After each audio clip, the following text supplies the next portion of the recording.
Digestion में पहला digestion topic था, पॉइंट था, फिर एब्जॉर्प्शन था, फिर एसिमुलेशन था, एसिमुलेशन था। अब नेक्स्ट अब आपके पास आ जाएगा इजेशन, इजेशन एंड कुछ। अब इसके बाद फिर क्या आ जाएगा अपने पास, वो टॉपिक आएगा जो डाइजेस्टिव डिसऑर्डर के कैटेगरी में आता है। कौन सी कैटेगरी में आएगा? डाइजेस्टिव डिसऑर्डर के कैटेगरी में आता है। तो चलिए जल्दी से आप लोग एक बार जुड़िए और मैसेज करिए।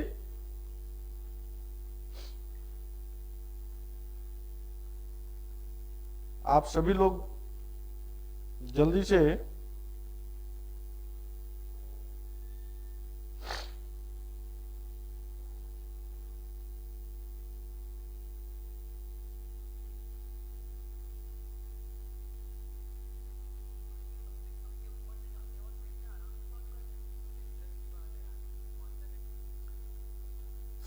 चलो ठीक है दोस्तों, जुड़ते रहे और लोग जुड़िए जल्दी से। तो आज के टॉपिक को बेटा स्टार्ट किया जाए, आज के टॉपिक को स्टार्ट किया जाए। एक बार मैसेज कर दीजिए क्या मेरी आवाज जो आपके पास और दिख रहा है, विजिबिलिटी एंड ऑडिबिलिटी है आपके पास, या दिखाई दे रही है, सुनाई दे रहा है प्रॉपर?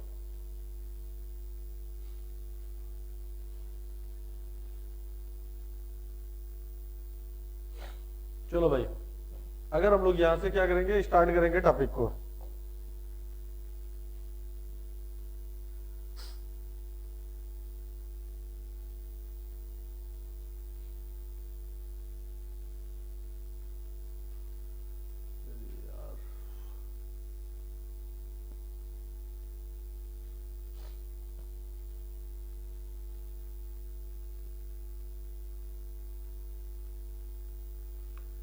तो ठीक है बेटा, इजेशन अभी अपने को डिस्कस करना है बेटा, इजेशन।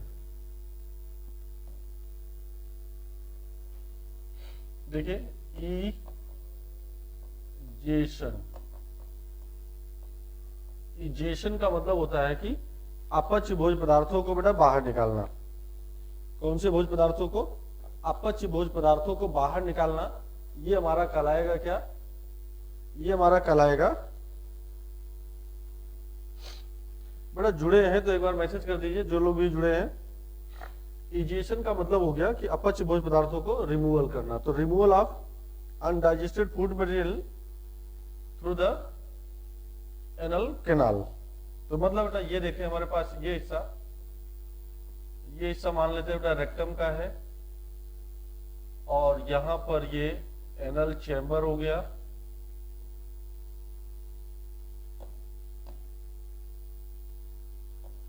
देखो ये रेक्टम हो गया। अच्छा ये हो गया अपने पास एनल चैम्बर, और ये एनल कैनाल हो गया या एनल पोर हो गया। ठीक, तो यहां पर देखो एक स्फिंक्टर बेटा यहां पर होता है लगा, एक स्फिंक्टर यहां पर लगा होता है। ये हो गया एनल चैम्बर, एनल चैम्बर, और ये बेटा कहलाएगा इंटरनल स्फिंक्टर, और ये वाला हिस्सा कहलाएगा एक्सटर्नल स्फिंक्टर, एक्सटर्नल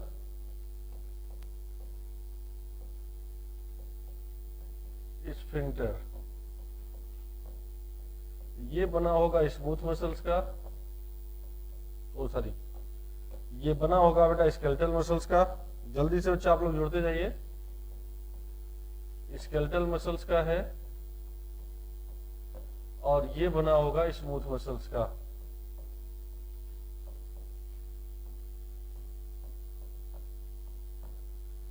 बहुत अच्छा, गुड बेटा गुड। चलो भाई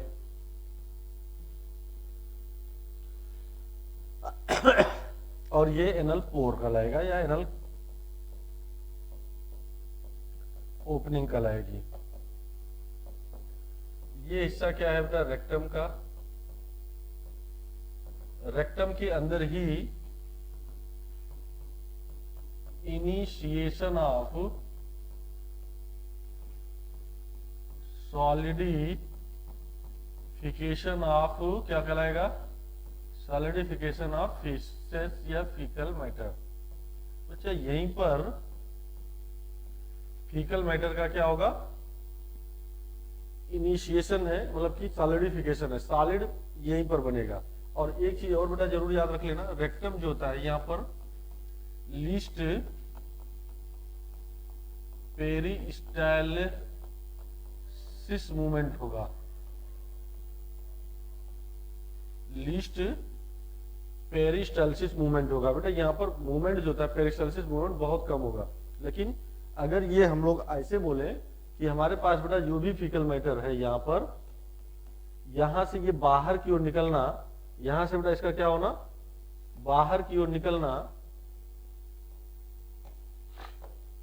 यहां से बेटा इसका बाहर की ओर निकलना, ये कहलाएगा क्या, ये कहलाएगा इजेशन।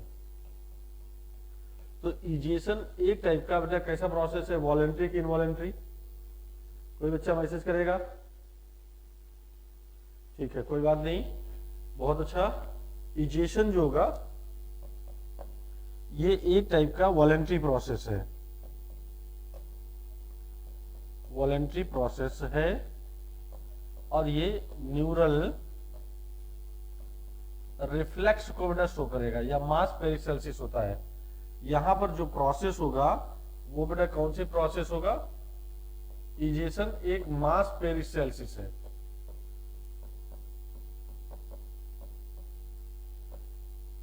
पेरिस्टालसिस, पेरिस्टालसिस का मतलब जो हो गया कि इनवॉलेंट्री मूवमेंट है।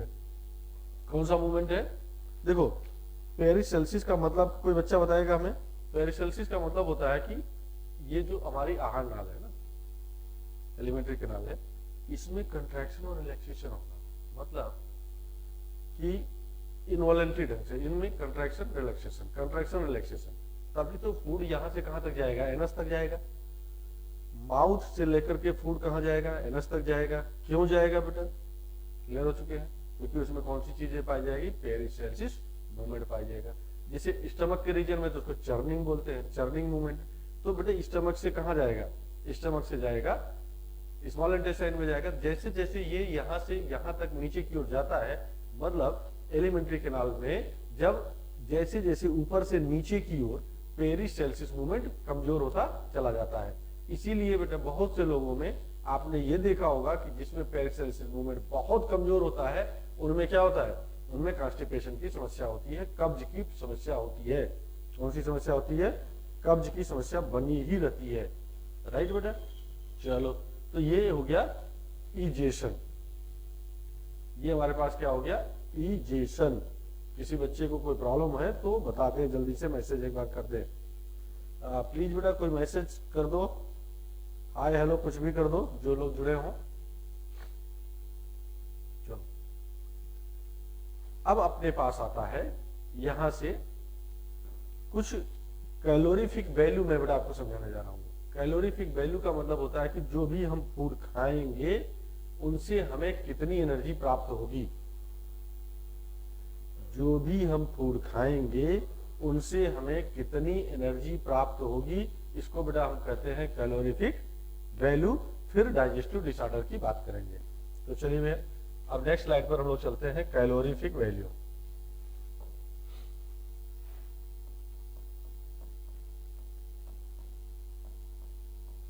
कैलोरीफिक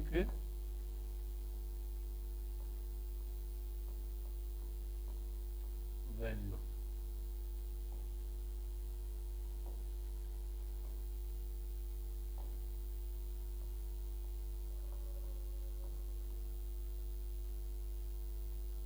कैलोरीफिक वैल्यू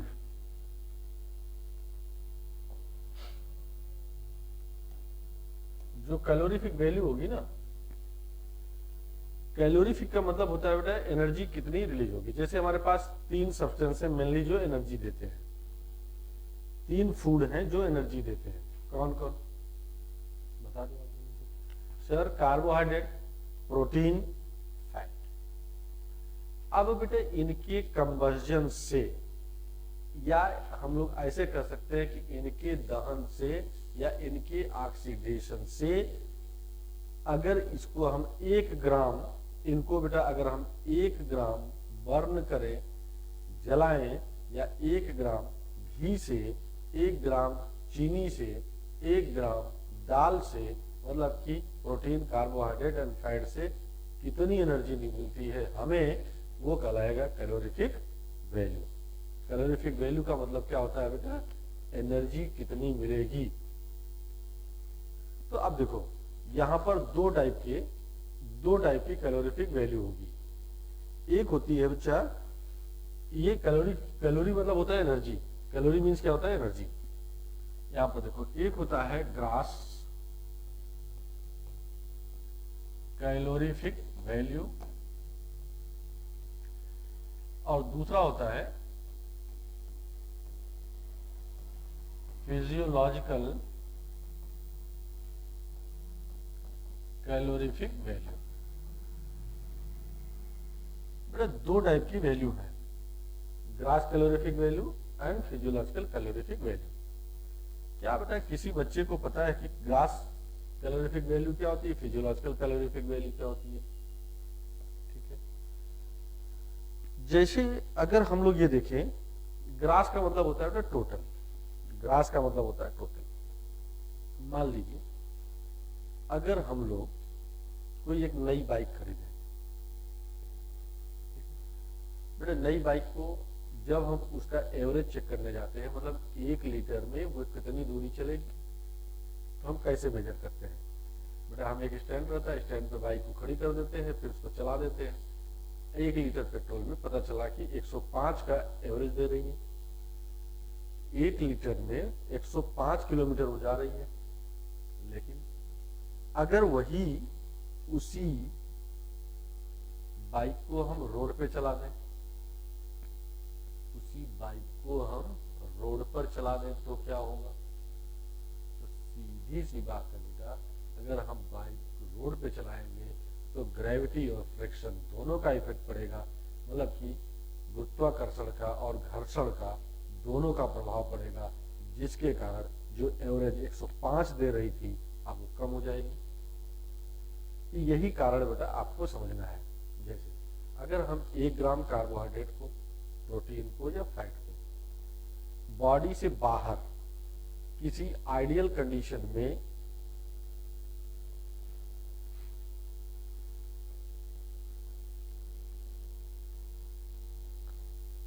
बॉडी से बाहर बेटा किसी आइडियल कंडीशन में अगर हम उसे क्या करें,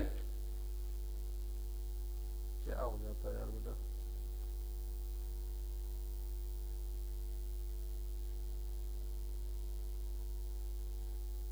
चलिए ध्यान से सुना बेटा। तो 1 ग्राम बेटा कार्बोहाइड्रेट को, प्रोटीन को या फैट, तो देखो ध्यान से सुनना और अच्छे से। यहां पर डिफिनेशन ये कहता है, the amount of energy produced by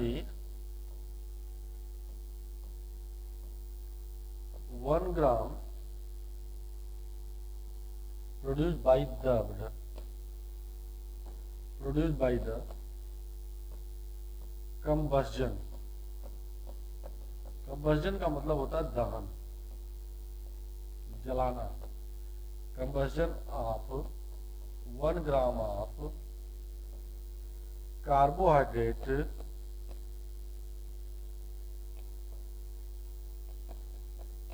protein and fat in bomb calorimeter.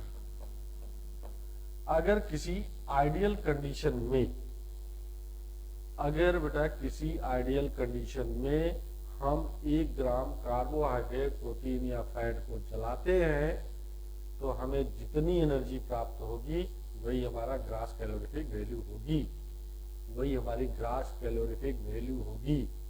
तो क्या हमें आइडिया बेटा मिल गया? तो सर फिजियोलॉजिकल कैलोरीफिक वैल्यू क्या होगा? Physiological same definition, the amount of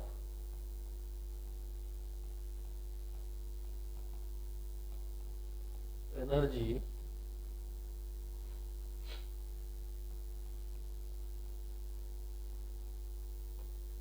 produced by the oxidation, बेटा देखो oxidation of 1 gram of carbohydrate, protein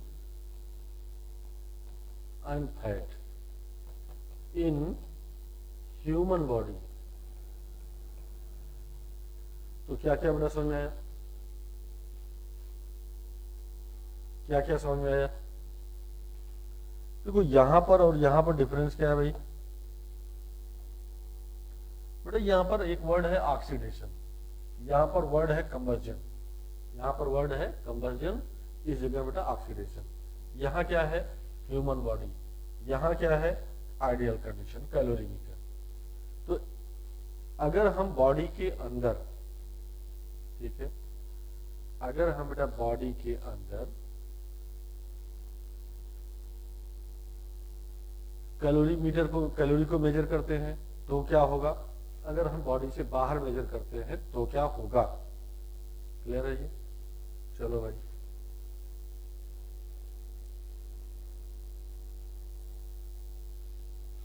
एक टेबल से मैं इसको समझाने की कोशिश करता हूं ना। चलो ठीक है, अब एक टेबल से बेटा आप इसको समझो।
चलो भैया देखो, इस टेबल से समझने की बेटा कोशिश करिएगा।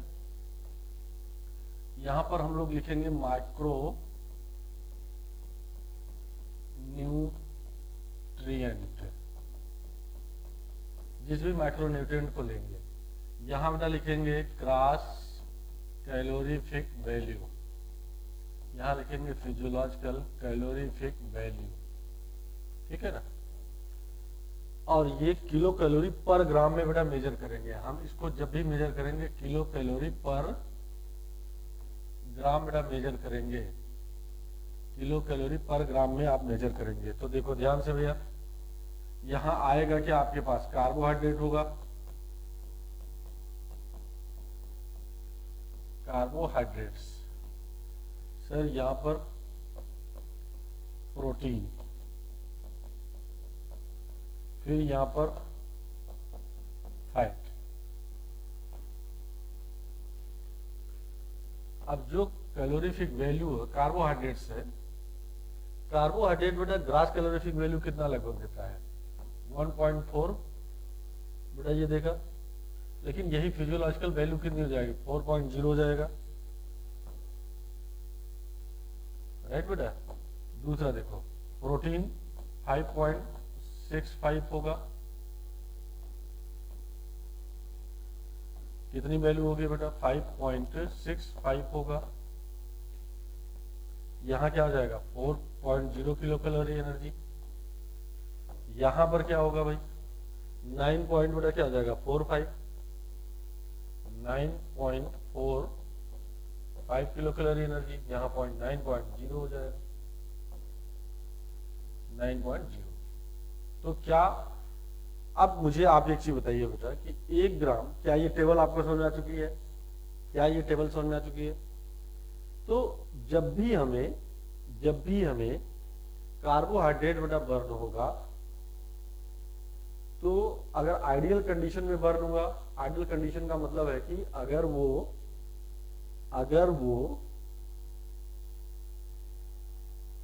बम कैलोरीमीटर में मेजर किए तो बेटा 4 हुआ, और ये अगर हम लोग बॉडी के अंदर तो 4.0 हो जाएगा। किसी बच्चे को डाउट तो नहीं है बेटा? प्रोटीन 5.65, ये 4 हो जाएगा, फैट ये हो जाएगा। तो मुझे बताओ कि कौन सी वैल्यू ज्यादा है, कौन सी वैल्यू ज्यादा है? तो आप कहेंगे sir grass calorific value is more than physiological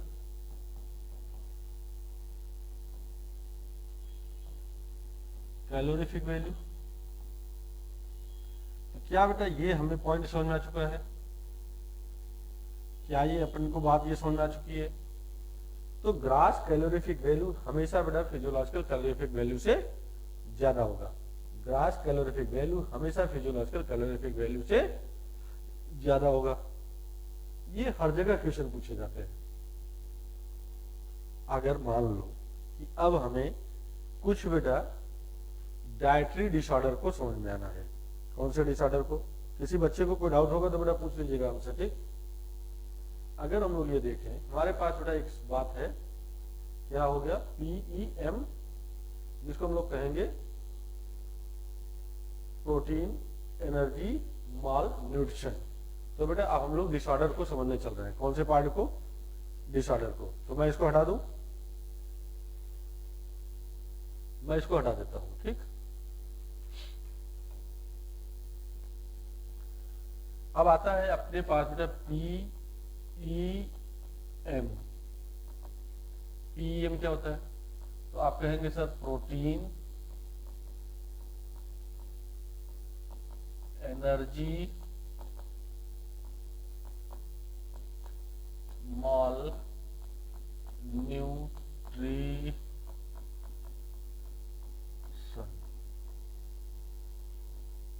protein energy malnutrition.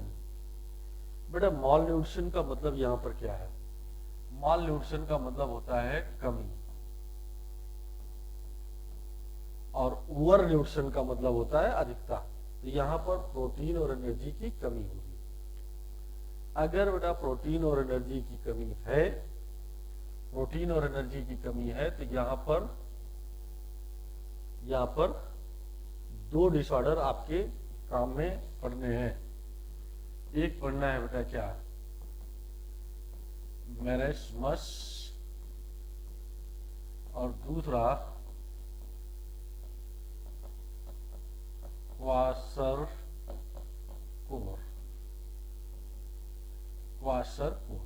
बेटा 2 नाम, बहुत फेमस नाम मैं आपको बेटा डिस्कस कर रहा हूं। ये प्रोटीन डिफिशियंसी है। एक क्या हो जाएगा?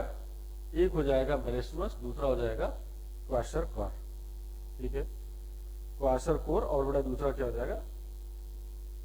अब इन दोनों में एक डिफरेंस को मैं लेकर के बेटा समझाने की कोशिश करूंगा, ठीक है ना? एक डिफरेंस को लेकर के समझाने की कोशिश करूंगा। चलें एक्सप्लेन करें। अभी तक बेटा आपको ध्यान से पढ़ना है। ये 2 डिसऑर्डर पढ़ने हैं। बेसिक डिफरेंस को मैं आपको एक छोटे से टेबल के फॉर्म में समझाऊंगा, एक छोटे से टेबल के फॉर्म में बेटा समझाऊंगा, ठीक है ना? चलिए समझाएं। गुड। तो बेटा यहां पर टेबल बनेगा।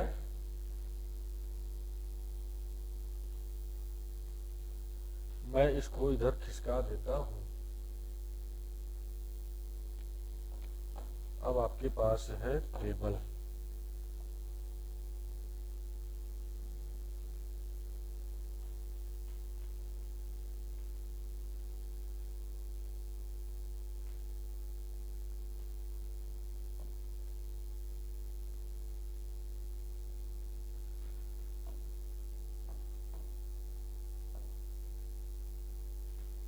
एक, दो, तीन। मान लो बेटा ये 1 हो गया,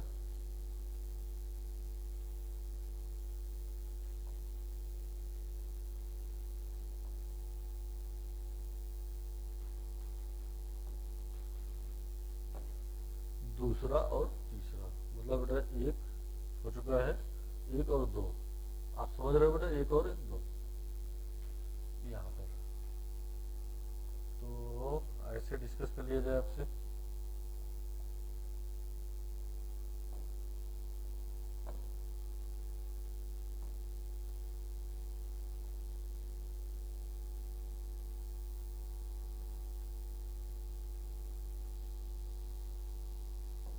हाँ,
चलो बेटा देखो, एक छोटे से टेबल से मैं इसको समझाने की कोशिश करूंगा। अपने पास बेटे क्या क्या आना है ना, तो किस पैरामीटर पर पीईएम बेटा पढ़ने जा रहे हैं, पीईएम बेटा पढ़ने जा रहे हैं। यहां पर है अपने पास पैरामीटर, जिस पैरामीटर पर बेटा यहां पर आप वर्क करेंगे, ठीक है ना। क्या, अब ये हो गया क्वासर कोर, और ये हो, अरे सर ये हो गया मैरिस्मस, मैरिस्मस। अगला पॉइंट, अगला बेटा पॉइंट आपके पास आता है कि कौन से पैरामीटर, डाइटरी डिफिशियंसी। यहां पर देखते हैं डाइटरी डिफिशियंसी, किस सब्सटेंस की बेटा कमी है, और किस एज में है, और किस रीजन से है, और कौन सा कैरेक्टरिस्टिक होगा।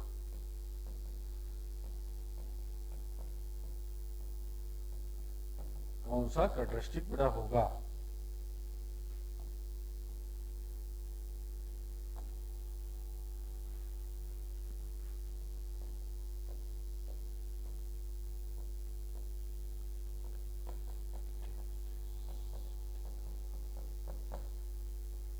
कौन सा कैरेक्टरिस्टिक होगा। चलो भाई, पहला वाला बच्चा जल्दी से बताओ कि क्वाशर कोर किसकी कमी से होगा। तो आप बताएंगे सर ये प्रोटीन की कमी से होगा। किसकी कमी से होगा, हमेशा याद रखना बेटा, ये किसकी कमी से होगा, प्रोटीन की कमी से। डाइटरी डिफिशियंसी किसकी, प्रोटीन की डिफिशियंसी से होगा। सर मैरेस्मस में, तो मैरेस्मस में याद रखना प्रोटीन और कैलोरी दोनों की डिफिशियंसी होगी। बेटा क्या आप हमें बता पाएंगे, ये बातें समझ में आ रही है, प्रोटीन एंड कैलोरीज। जल्दी से बेटा मैसेज करिए अगर आ रहा है तो, protein and calories, protein and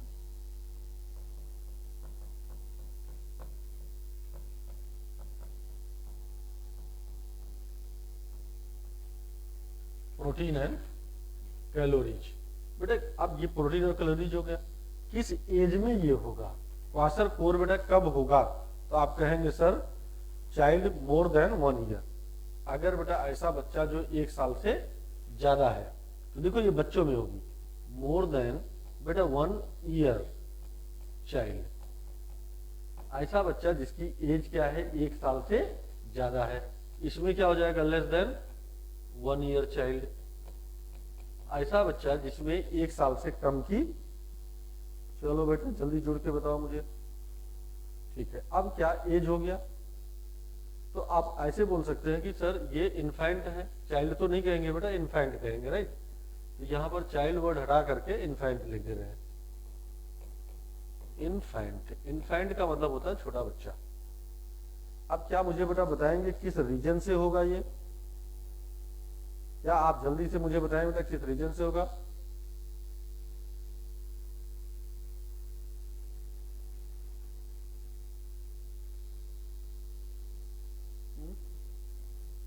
किसी बच्चे को पता है बेटा? रीजन सुनो और कुछ समझने की कोशिश करो।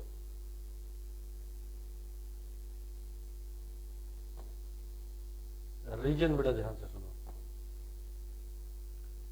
इसमें क्या होता है कि रिप्लेसमेंट ऑफ बेटा मदर मिल्क बाय द, यहां पर मैं लिख रहा हूं, इसको ध्यान से सुनो, रिप्लेसमेंट ऑफ बेटा मदर मिल्क ध्यान से सुनो बेटा, replacement of mother milk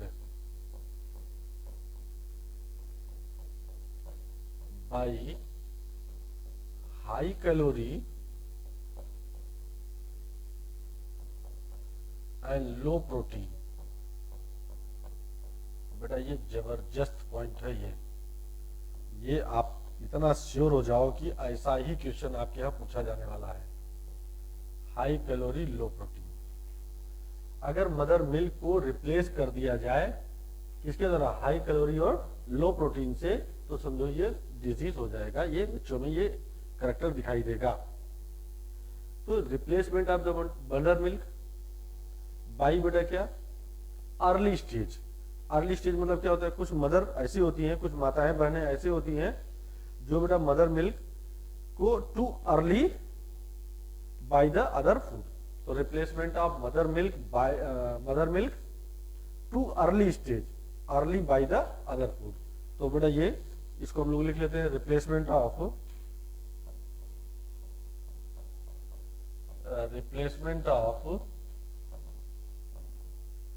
mother milk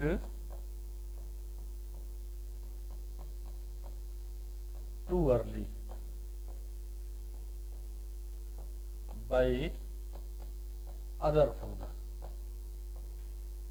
दूसरे फूड के द्वारा बेटा जल्दी, बहुत जल्दी इसको रिप्लेस कर दिया। जैसे बच्चा साल भर का नहीं हुआ, मदर ने क्या किया, मिल्क पिलाना छोड़ दिया, फीडिंग कराना छोड़ दिया, ये हो जाएगा। अब इसका बेटा क्या डिफिशियंसी होगी, तो ध्यान से सुनो। क्वाशरकोर में या चाहे बरेस्मस, दोनों में बेटा प्रोटीन की कमी है। तो प्रोटीन आपकी बॉडी की ग्रोथ के लिए रिस्पॉन्सिबल होता है। जब बॉडी की ग्रोथ के लिए रिस्पॉन्सिबल है बेटा, तो बॉडी में क्या हो रहा है, सीधी सी बात है कि बॉडी में ही मसल्स बनना है, लिम्स बनने हैं, या आप कह सकते हैं कि बेटा प्रॉपर ग्रोथ नहीं होगी। प्रोटीन की डिफिशियंसी से लिम्स मसल्स धीरे धीरे क्या हो जाएंगे, कमजोर हो जाएंगे, दोनों में हो जाएगा। लेकिन क्वाशरकोर के अंदर, क्वाशरकोर में बेटा ओडिमा का फॉर्मेशन होता है। तो बेटा यहाँ पर लिखेंगे क्या हो जाएगा, एक बार जल्दी से मैसेज कर दीजिए आप, एक्सटेंसिव ओडिमा। एक्सटेंसिव ओडिमा का मतलब होता है बेटा swelling of the body part, swelling of the body part. चलो भाई बहुत अच्छा, स्वेलिंग ऑफ द क्या हो जाएगा, बॉडी पार्ट। और क्या हो जाएगा, wasting of muscles, thinning of the limbs, wasting of muscles and thinning of the limbs. चलो भाई जल्दी जल्दी और मैसेज करो भाई। अगर हम लोग ये देखें तो उसके केस में हमारे समझ में क्या आता है, एक्सटेंसिव इमिसिएशन। इमिसिएशन का मतलब होता है बेटा कमजोर होना, ज्यादा तेजी से कमजोर होता है। स्किन क्या हो जाएगी, ड्राई हो जाएगी। थिन, थिन बेटा क्या हो जाएगा, लिम्स हो जाएंगे।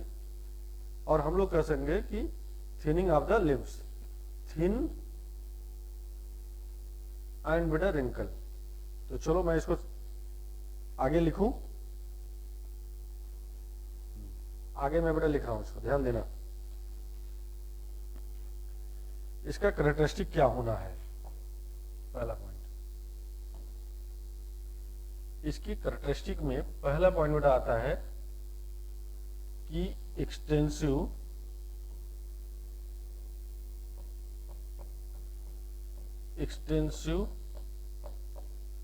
ओडिमा। ओडिमा का मतलब होता है बेटा swelling in body part, swelling in body part. इसका मतलब होता है कि बॉडी पार्ट में कहीं ना कहीं बेटा स्वेलिंग आ जाएगी, सूजन आ जाएगी, इसमें अगर ये से कमी है तो। दूसरा पॉइंट बेटा ये क्या हो जाएगा, अगर सेकंड पॉइंट हम लोग कहें तो थिनिंग ऑफ द मसल्स।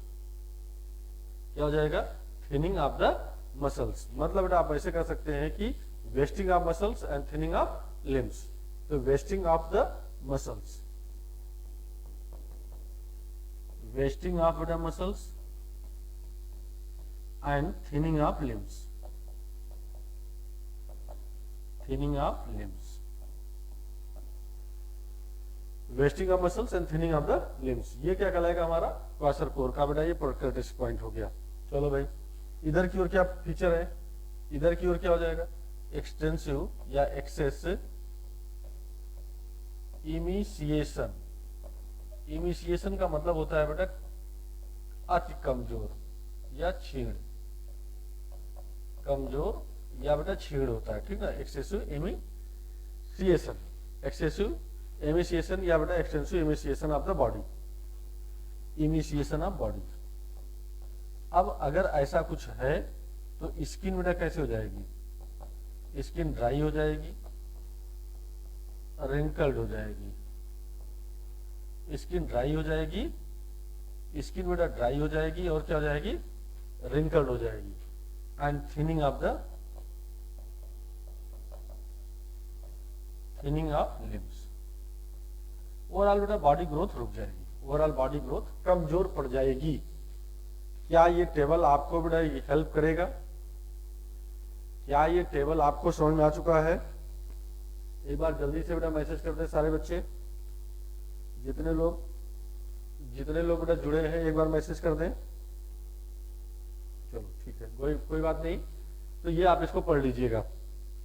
एक चीज बहुत कैरेक्टरिस्टिक बात है, अगर कभी क्वेश्चन बेटा इस टाइप से पूछा जाए कि मेरिस्मस और क्वासर कोर में क्या डिफरेंस है, तो आप हमेशा याद रखिए इसमें ओ वर्ड आया है, ओ का मतलब कि ओडिमा है। देखो इसमें ओडिमा बनेगा और इसमें बेटा कभी भी ओडिमा का फॉर्मेशन नहीं होगा। इसमें बॉडी की स्वेलिंग होगी और इसमें कभी भी बॉडी की स्वेलिंग नहीं होगी। इतना जरूर याद कर लेना बेटा, ठीक है, कोई दिक्कत यहां तक नहीं। अब इसके बाद आता है अपने पास डाइजेस्टिव डिसऑर्डर। चलो भाई, नेक्स्ट हेडिंग है डाइजेस्टिव डिसऑर्डर।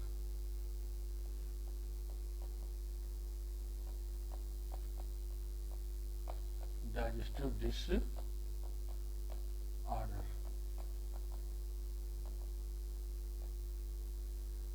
डाइजेस्टिव डिसऑर्डर में बहुत से डिसऑर्डर एलिमेंट हो सकते हैं, जैसे बेटा वायरस है, बैक्टीरिया है, हेलमिंथ है, ये सब क्या करेंगे, डाइजेशन के पार्ट को इफेक्ट करेंगे। तो कुछ कॉमन डाइजेस्टिव डिसऑर्डर है, जिसको आप उसको मुझे बताना है। जैसे बेटा पहला एक तो हो गया अपने पास जिसको कहेंगे जॉइंडिस। जॉइंडिस मतलब जिसको हम लोग कहते हैं बेटा पीलिया। देखो इसके नाम में लिखा है पीलिया। दूसरा आपके पास आता है वोमिटिंग। वोमिटिंग का मतलब होता है उल्टी करना, उल्टी करना। बेटा तीसरा आपके पास होता है डायरिया।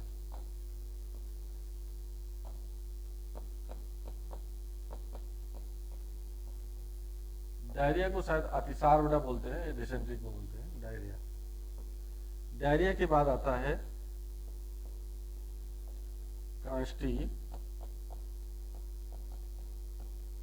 कॉन्स्टिपेशन। कॉन्स्टिपेशन का मतलब होता है कब्ज। और चौथा है या लास्ट वन होता है बेटा इनडाइजेशन। इनडाइजेशन को अपन लोग बेटा बोलते हैं अपच।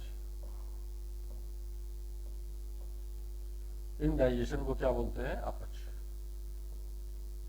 ये कुल 5 बेटा चीजें, 5 डिसऑर्डर है। ये कितने डिसऑर्डर हैं? 5 डिसऑर्डर हमारी हमको दिए गए हैं। जॉइंडिस हो गया, वोमिटिंग हो गया, ये हो गया बेटा, ठीक है ना। तो पहला,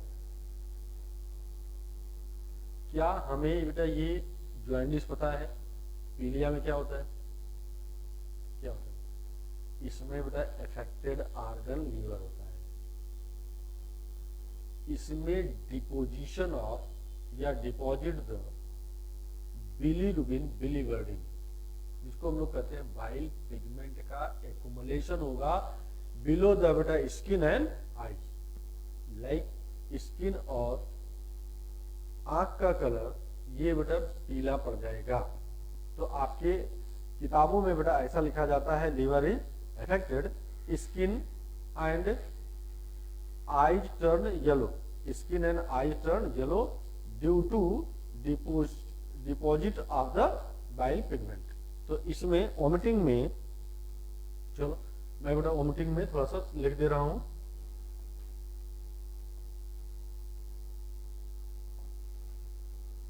वोमिटिंग, सॉरी बेटा, जॉइंडिस।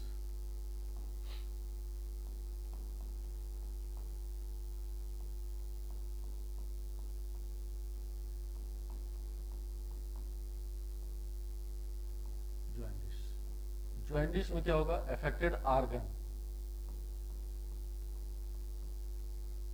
अगर बेटा कभी भी अफेक्टेड ऑर्गन कहा जाए तो आंसर गोज टू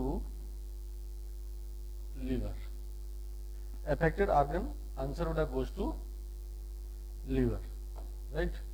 दूसरा पॉइंट, इसमें स्किन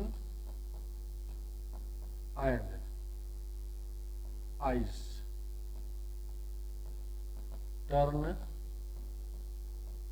येलो। रीजन बेटा बताइए? Due to deposit of bile pigments.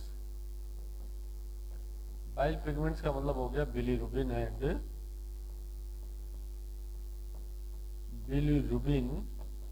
बेटा बिलीवर्डिन। बिलीरुबिन एंड बिलीवर्डिन, ये हो गया हमारा जॉइंडिस। तो कभी भी बेटा अब देखो जॉइंडिस के बहुत ढेर से टाइप होते हैं, जॉइंडिस के बहुत ढेर से टाइप होते हैं, ठीक है ना। तो prenatal, natal, post hepatic, hepatic, तो ये अलग अलग टाइप के होते हैं। बट आपको जो याद करना है वो चीजें मैंने आपको लिख दी है। अगर क्वेश्चन पूछा जाए अफेक्टेड ऑर्गन क्या होगा, तो आपका आंसर जाएगा लीवर। अगर आपके पास बेटा ऑप्शन आता है कि किसके कारण होगा, तो आपका आंसर जाएगा बाइल पिगमेंट्स। क्लियर है बेटा ये? चलो, अब आपके पास दूसरा आंसर जाता है, सेकंड बेटा आपके पास जाता है वोमिटिंग या वोमिट।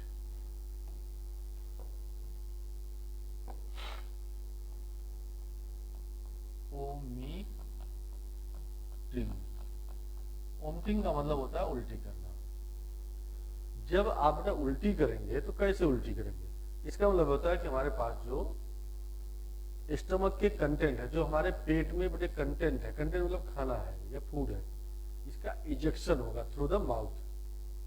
क्या हो जाएगा? Through the mouth. तो अगर ये कहें कि इजेक्शन, इजेक्शन मतलब बेटा बाहर निकालना, ejection of the stomach content through the mouth, इसका वोमिटिंग। मतलब कि वोमिटिंग का सेंटर बेटा कहां पर है? तो आंसर पर देंगे मेडुला, ब्रेन के मेडुला में होगा। नॉजिया, नॉजिया मतलब बेटा चक्कर आना, मितली आना, प्रीसीड द वोमिटिंग। ये 3 वर्ड बेटा आपको याद रखने हैं। तो क्या हो जाएगा? इजेक्शन,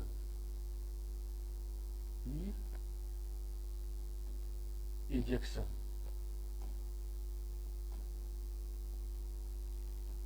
ये इजेक्शन, इजेक्शन मतलब बाहर निकालना, इंजेक्शन मतलब अंदर लेना, इजेक्शन मतलब बाहर निकालना।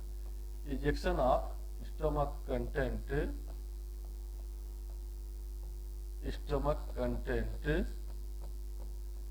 थ्रू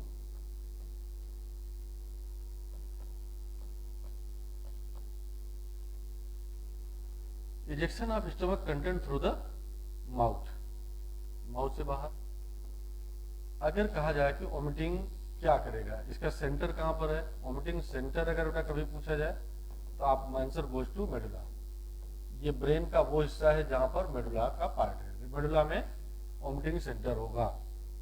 तो नौजिया, नौजिया का मतलब होता है बेटा मितली या चक्कर आना।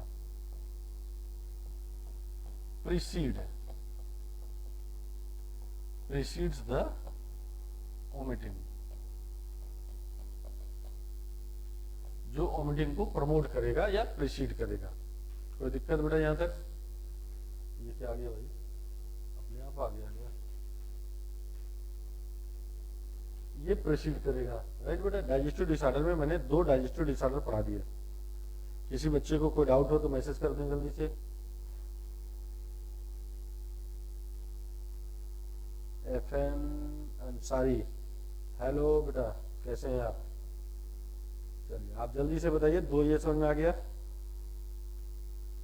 इसके बाद आता है हमारे पास, वोमिटिंग के बाद आएगा डायरिया।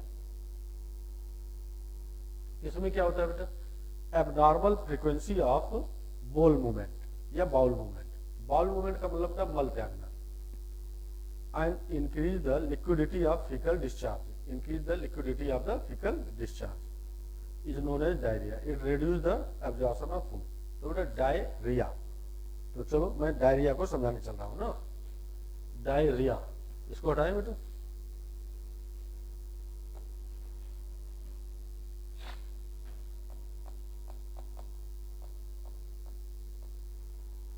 तो देखो डाई मतलब तो होता है 2, रिया मतलब होता है डिस्चार्ज करना। मतलब बेटा कि जिसमें, इसमें होता क्या है, इसमें एबनॉर्मल बेटा बोल मूवमेंट होगा। तो इसका मतलब क्या होता है, एबनॉर्मल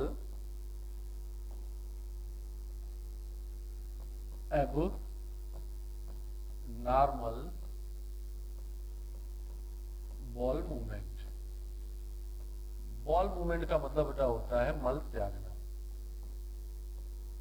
मल त्यागना। एबनॉर्मल बॉल मूवमेंट क्या हो जाएगा बच्चा, abnormal ball movement. And increase the liquidity, तरलता, लिक्विडिटी ऑफ फीकल मतलब बेटा अपच भोज पदार्थ डिस्चार्ज। फीकल डिस्चार्ज की लिक्विडिटी को बढ़ा देगा। दूसरा एक और काम करेगा बेटा, क्या, reduce the absorption of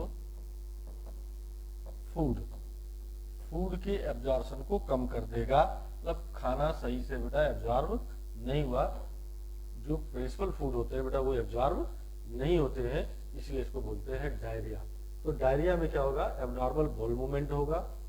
ball movement मतलब अब जल्दी बेटा इजेशन होगा या लिक्विडिटी बेटा बढ़ जाती है। आप ऐसे बोल सकते हो कि जो फीकल मैटर है वो क्या हो जाएगा, जो फीकल मैटर है वो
तो हेलो सुमन, लता। सुमन, क्या बेटा ये बातें थोड़ी बहुत समझ में आई? डायरिया, डायरिया के बाद आता है कॉन्स्टिपेशन। क्या आता है? कॉन्स्टिपेशन।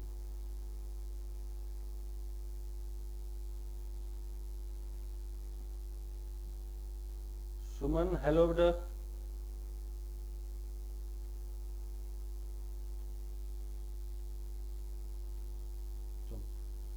ठीक है, अब सेकंड अपने पास आता है कॉन्स्टिपेशन।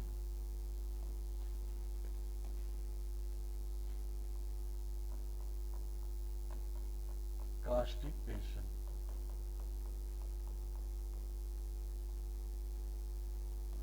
कॉन्स्टिपेशन का मतलब होता है बेटा कब्ज। कब्ज ना, कॉन्स्टिपेशन का मतलब होता है कब्ज। अब आप बेटा कब्ज में क्या कर सकते हो, क्या समझ सकते हो इसमें? बेटा इस कब्ज के अंदर क्या हो सकता है? कॉन्स्टिपेशन में जो फीकल मैटर है आर बेटा retained with in the colon. तो आप ऐसे कर सकते हैं कि फीसेस, फीसेस मतलब कि अपच्य भोज पदार्थ, अपच्य भोज पदार्थ।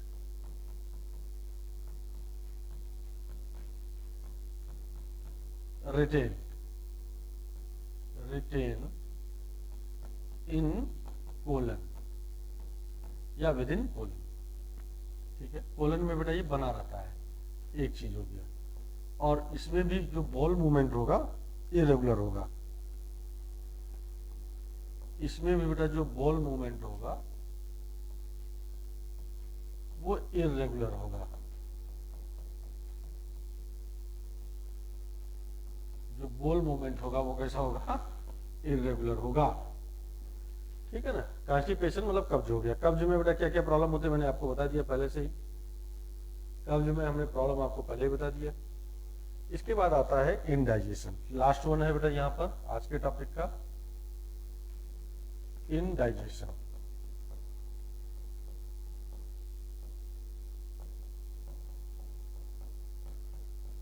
इनडाइजेशन, इनडाइजेशन का मतलब होता है अपच। बेटा अपच की क्या खास बात है, कभी आपने सोचा?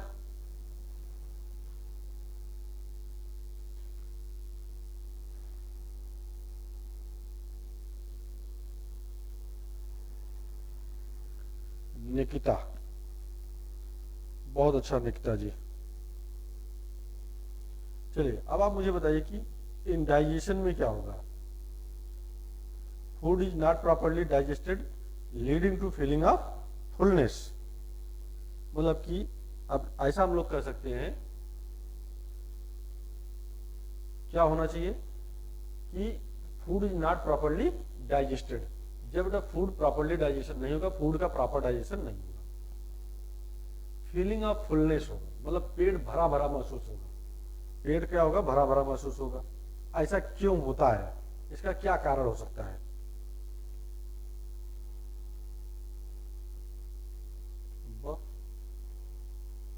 बेटा बफिंग कर रहा है क्या आवाज मेरी?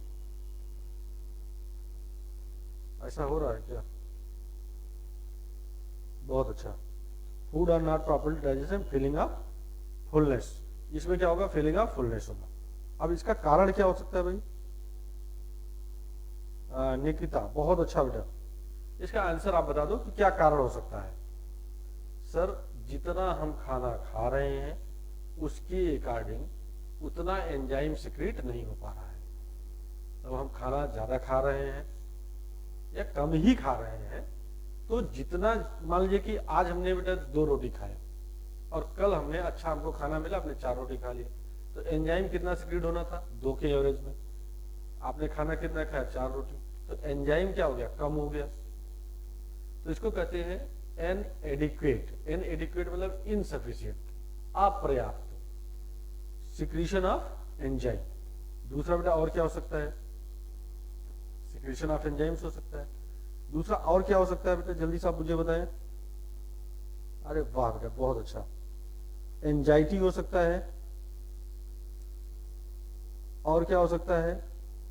एंजाइटी के बाद फूड पॉइजनिंग हो सकता है, ओवर ईटिंग हो सकता है, या स्पाइसी फूड हो सकता है। बहुत अच्छा, अभी तो अच्छा लग रहा है बच्चे तुम लोग, लेकिन लास्ट में जुड़ते हो यही अच्छा नहीं लगता। तुम लोग यही पहले जुड़ जाओ तो मुझे बहुत अच्छा लगे।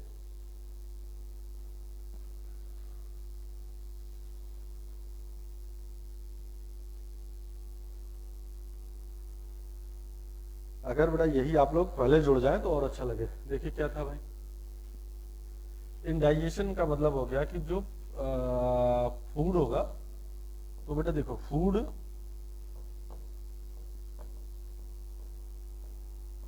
Not properly digested, properly digested, बेटा फूड प्रॉपरली डाइजेस्टेड नहीं होगा। दूसरा, फीलिंग ऑफ फुलनेस, मतलब पेट भरा भरा महसूस होगा। तीसरा क्या होगा, इसका कारण क्या हो सकता है, ड्यू टू, इसका रीजन बेटा बता दो आप। तो ड्यू टू इन सफिशियंट, या बेटा इन एडिक्वेट, इनसफिशियंट या इनएडिक्वेट secretion of enzymes. Anxiety, anxiety का मतलब होता है बेटा बेचैनी, एंजाइटी का मतलब होता है बेचैनी।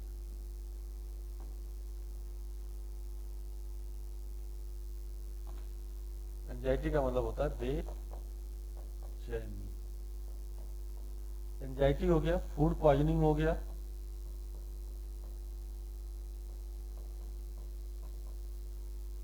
फूड पॉइजनिंग हो गया, और क्या होगा, ओवर ईटिंग हो गया, ज्यादा खाना खा लिया बेटा इसलिए ऐसा हो गया, और स्पाइसी फूड ले लिया, मसालेदार चीजें खा ली इसलिए हो गया स्पाइसी फूड। स्पाइसी का मतलब होता है मसालेदार फूड, मसालेदार फूड खा लिया। तो ये बेसिक प्रॉब्लम थी, ज्यादा खा लिया, मसालेदार चीजें खा लिया। ये सब मेरा कहना था बेटा, पूरा ये टॉपिक आपने आज कंप्लीट कर लिया है। ये टॉपिक आपने बेटा कंप्लीट कर लिया, मतलब कि डाइजेस्टिव सिस्टम हमारा कंप्लीट हो गया है। अब हम लोग नेक्स्ट डे में पढ़ेंगे breathing and exchange of the gases, breathing and exchange of gases. अगर किसी बच्चे को कोई डाउट हो तो बेटा आज की क्लास में एक बार मैसेज कर दो, हम जानते हैं आप लोग जल्दी जल्दी भाग जाते हो। किसी बच्चे को कोई डाउट हो तो जल्दी से बता दो। ठीक है, कोई बात नहीं।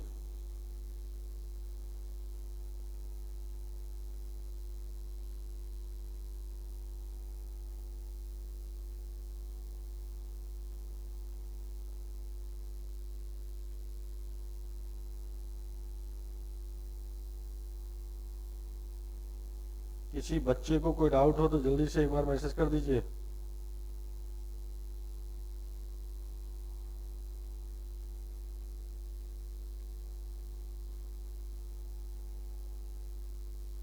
अंसारी, क्या था बेटा डाइजेस्टिव सिस्टम आपका क्या है?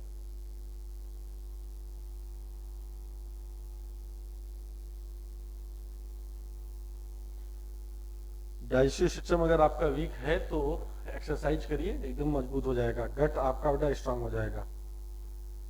अगर पढ़ने में वीक है तो आप लेक्चर देख लीजिएगा। बॉडी अगर कमजोर है तो आप क्या करेंगे, एक्सरसाइज करेंगे, सही हो जाएगा। आप फिजिकल वर्क करेंगे तो एक्सरसाइज से आपका ठीक हो जाएगा। क्लास क्या था भाई? क्लास डेली होती है भैया, क्लास डेली होती है। कल हम लोग नया टॉपिक स्टार्ट करेंगे, नया चैप्टर स्टार्ट करेंगे। कल से जुड़िए, आप लोग कल से जुड़िए और अच्छा लगेगा हमें।